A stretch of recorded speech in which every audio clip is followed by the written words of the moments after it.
All right, so when we're looking for an x-intercept on a graph, we're going to look and see where this graph is crossing the x-axis, right? My x-intercept, where it's crossing, okay?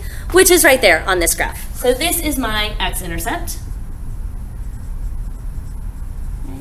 We will also call that a couple of other things. That is also called for us a root or a solution. The other thing that we will look at with an x-intercept is function notation, okay? So with my x-intercept, it's a little counterintuitive, right? We would think, oh, it's where x equals 0. That's not true. My x is going to be a number, right? The part that's 0 is my height. So my x-intercept is where my output is equal to 0, right? My output's equal to 0. The height is equal to 0, right? Because if you're looking at it, right, that point is firmly on the x-axis.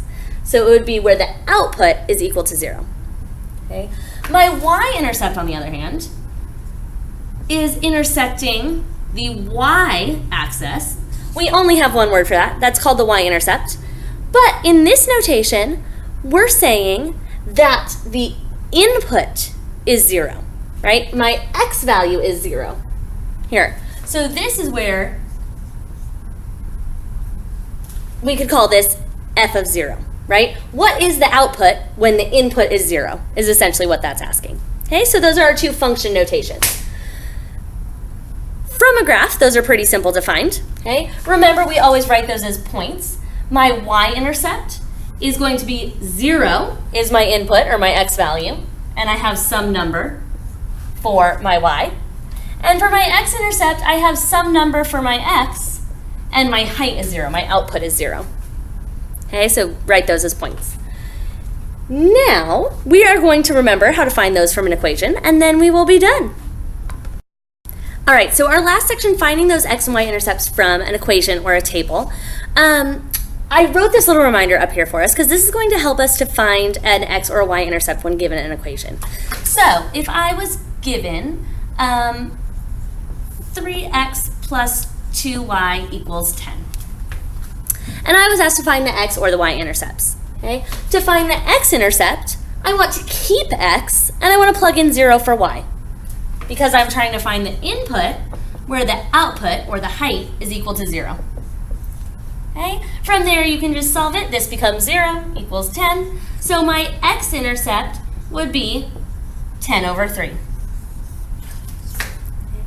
To find my y-intercept, now I'm looking for where my input is 0, right? So I'm not moving right and left, so that I can figure out that height. So plus 2y equals 10.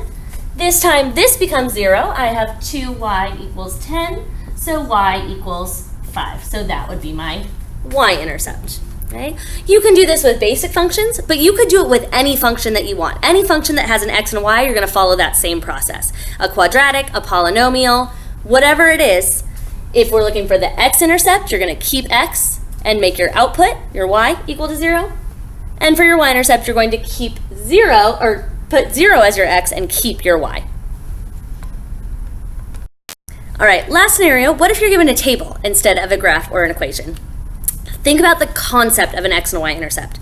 The idea of an x-intercept is that you are looking for the x value where your y is equal to 0, right? Your height is equal to 0.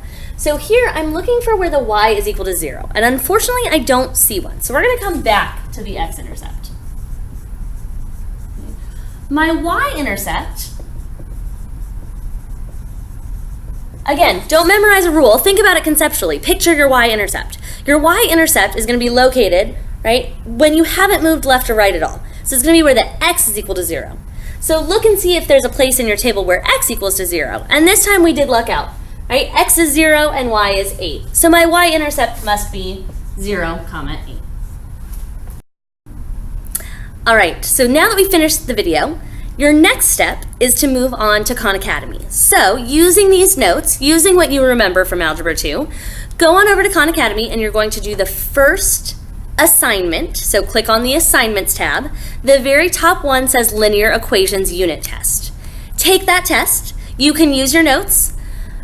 Try to figure those problems out. Okay? If you get a score that is lower than 70%, I would recommend that you go back and watch some of the Khan Academy videos because you're going to need a really strong understanding of this in order to succeed in calculus next year.